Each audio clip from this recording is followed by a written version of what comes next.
Done. We're live!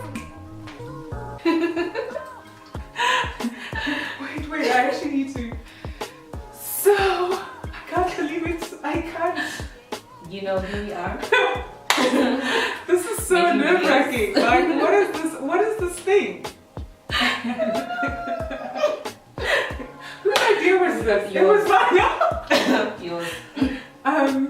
Okay. So here goes absolutely nothing. I don't know. But here we are, Hairchats. Yeah. Hi. Hey. Welcome. Sorry. This is such a surreal moment. I can't get over it. Okay. No, please do the welcome to Hairchats for us. Okay. Welcome to Hairchats. I can't believe this is actually happening. Crazy. So, you know, we started Hairchats, and we want to get straight into it. We don't want to make it awkward at all, like we are now. We want to just get straight into it about really hair chats, and one of the best first conversations we can have in Hairchats is our 2019 hair goals. And as you have seen on the Insta page, I'm relaxed, Nahu is natural, and we just want to share and talk about this beautiful crown that is our hair. Yeah, it's the only crown you don't take off. 100%. So, 100%. So, yeah. So, kick it off. Do you want to start or should I start with my hair goals? Well, I guess when we were filming or when we were preparing for this, we were saying what our #1 hair goal is forever and always, 2019 And beyond. Yes. Is the same. It's the same, and it's the same for relaxed hair and the same for natural hair. It always is. And what is it? Healthier hair. Always pursuing healthier hair. That is so important. Yeah. And we went on about how things like length, volume, less breakage, your edges coming back, all of that is a byproduct of just taking better care of your hair and having a good routine in place that works for you. So how has your healthy hair care journey been like last year? What would you like to see differently this year? What would you like to do differently this year so your hair's healthy? Right, so for me, I won't lie, I'm gonna be super real. For me, like, long hair has always been the goal. That's what I wanted. Long hair. And now I really realize how healthy hair and long hair, especially for relaxed hair, is one and the same thing. Yeah. Because dry hair is what breaks. And the only way to retain length is for your hair to be moisturized. And to give it the moisture it needs. Like we said on our Insta post, like, if your hair is not, what did I say? Your hair is like a plant. If you don't water it, it won't grow. So basically, this whole length thing is kind of superficial, but it points to the right thing. It points to the same thing of having healthy hair. If you can retain long hair, that means that it's healthy enough to grow and it's not breaking every time. The reason I always say it, like, people think, oh no, your hair is growing because people always feel like it's a mystery or there's something else attributed to genetics. People growing long hair. And the simple thing is, if your hair is healthy, it will grow long. It's like your hair length, you can see it as like saying thank you for moisturizing, saying thank you for keeping it healthy. It's a result of the healthy hair. Exactly. So yeah. Exactly. Got you. Preach. Preach, hair sister. So on my side, I think when it comes to this healthy hair care journey, I really want to settle and find products that my hair loves and that I love and that my pocket loves. Yes, that's a free appreciate it. Right. Yeah. And really stay consistent and be disciplined in moisturizing my hair every day, twice a day, and spritzing it throughout the day if I need to. You know, I think that is really important. Something that I definitely neglect. The evenings I get back home and I'm just like, you know, put the head wrap on and I sleep without really taking the time to moisturize my hair. So since I actually did the big chop in 2015, I can safely say, me being honest, I've been product hopping for a while. And I think I'm ready to settle down now with products that work for me. So, I mean, we would love, which is why Hair Chats actually exist, you know, as a community, so we can grow and learn from each other. You know, if our curl tap is the same, our hair porosity is the same, what are you using that works for you? And perhaps, you know, I can try to use that and see how it works for me. Because ultimately our hair responds to things differently, but it would be great as a community to learn from each other. So yes, I'm ready to settle down this year, find some products and really be disciplined. Commit to the product. Commit to the product. Settle down. I'm yours. And you are mine. And really just stay consistent and be disciplined. Because as Corey said, all of these things, the length, the volume, that will just be a byproduct and your hair just saying thank you for being so consistent and taking care of me. You mentioned something so important. Yeah. Consistency. Yeah. Our hair loves consistency and it's really hard for your hair to be healthy when you're not consistent. Yeah. So, and how do you measure? If you're not consistent, how do you even measure? Exactly, whether a product works for you or not. Exactly. And what is making it healthy? What works and what doesn't work?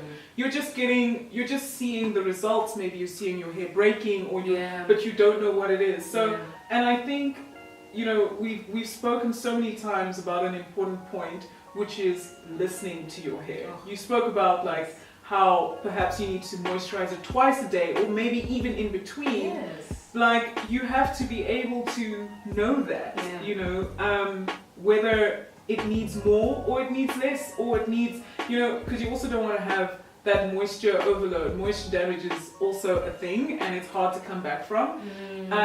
But even for my hair, you know, my hair goals and my hair health, what I really want is to have that moisture protein balance going in. That also goes into listening to your hair. So taking a clean strand and analyzing whether it needs moisture or protein is so important. What are the other things we spoke about? I can't remember. Speak about trimming. No, trimming. Trimming! Damn! Okay, let's start again. Do we not? What's a drama? We forgot something very important. Very important. Super important. This is the thing. And this is for relaxed hair. I think this whole length thing is you don't want to make that your number one goal. Your number one goal should be hair health, and hair length is a result, is an outcome of healthy hair. But you have to trim your ends. Please. People, trim your split ends. Or even if they're not split, just trim your ends, right? Exactly. Yeah. Trim your ends. And I think naturals especially take that for granted. I don't know, you know, if it's the same for you. Because I know when I used to relax my hair, I'll trim it every single time I relaxed it. But I don't think that was often enough. Because it was once every 6 months. So I don't even think that was often enough. Yeah. But like as naturals, I know we neglect that so much. Like when I told my friends I trim my split ends, they're like, What do you mean? What do you mean? Why would you do that? Yeah. Do you think it's because when your hair is natural, you feel like you can't see the split ends, and therefore you feel like they're not there? Sure. Maybe that's why. Yeah, they're definitely not as evident. But you can, like especially when I twist my hair and I have like thinner twists, I can see, you know, these ends are damaged. They need to go because it does no good for your hair for them to stay there, you know. But I always your hair, listening to your hair. Listening to your hair. So that's also very, very, very important. Yeah. I actually also trim my ends on relaxer day because that's when I know my hair is probably its flattest, the new growth is being straightened out, and now I can see clearly like what is uneven. Yes. Holding on to dead ends, guys, like let me tell you the dangers, because when you have split ends and you're not looking after them, they just grow and grow and go higher and higher up the hair shaft. And they just damage it. They damage it. And holding on to, when hair length is your number one goal, then you will more easily hold on to those dead ends than just trimming it. By the way, when you trim your hair, it looks fuller, healthier, it just moves differently, literally. That's one like quick, easy way to make your hair look thicker. So people say like, how does your hair look so thick? Cut it. Cut it. Literally. And it makes such a big difference. But you know, if you're too busy holding on to length, yeah, you're gonna have that problem. You lose sight of Yeah. that. Another thing I want to mention just for relaxed hair, obviously when you're natural, you're not trying to put heat all over your hair. And I think that is one of the biggest temptations of relaxed hair ladies is wanting to straighten their hair. And what does that mean is heat. And for me, I'm like, when I started seeing better results was when I started using less heat on my hair. So then my hair grew longer, I left it alone, did more protective styling, that's another one. Protective styling, and like I'm doing now, just tucking it away, leaving it alone, protecting my ends, making sure that my ends are moisturized, but that I'm also using less heat in the process, so that my hair gets a chance to rest and be itself, and not do too much to it.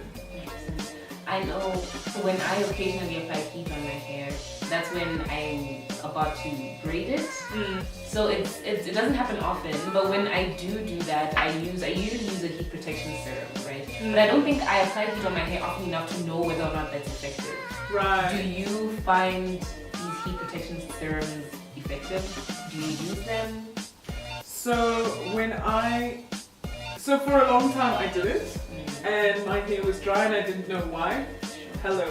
And then when I would, straighten or blow dry my hair at home, I would use heat protectors, but again, I can't see such a huge difference.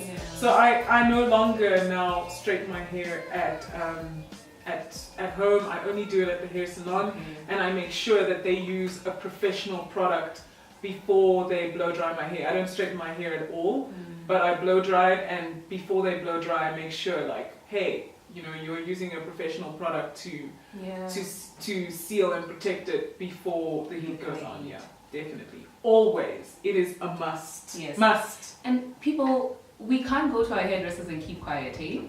If your hairdresser is doing something that you know is damaging your hair, please stop it. Yeah. Please just tell them no. You can't comb my hair. If my hair hurts when you comb it, spritz it. We have a problem. We have a problem. Yeah.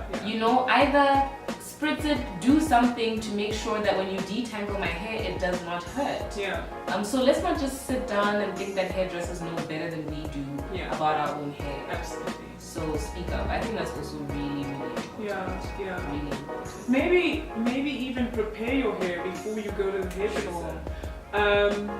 If you have once you maintain, or once you get a good relationship with your hairdresser, I think it's good to speak up and let them know what is best for your hair, because they don't always know. They can't guess that.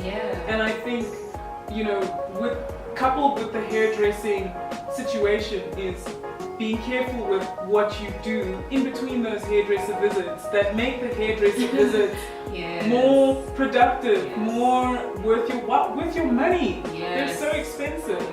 And some hairdressers are like, yo, the next person's coming, so can you, that's why they don't have time to be patient and detangle and be gentle with your hair. Okay, so we are done with goal number 1. We share a common goal, which is really healthier hair, which we're going to be pursuing really until the end of time.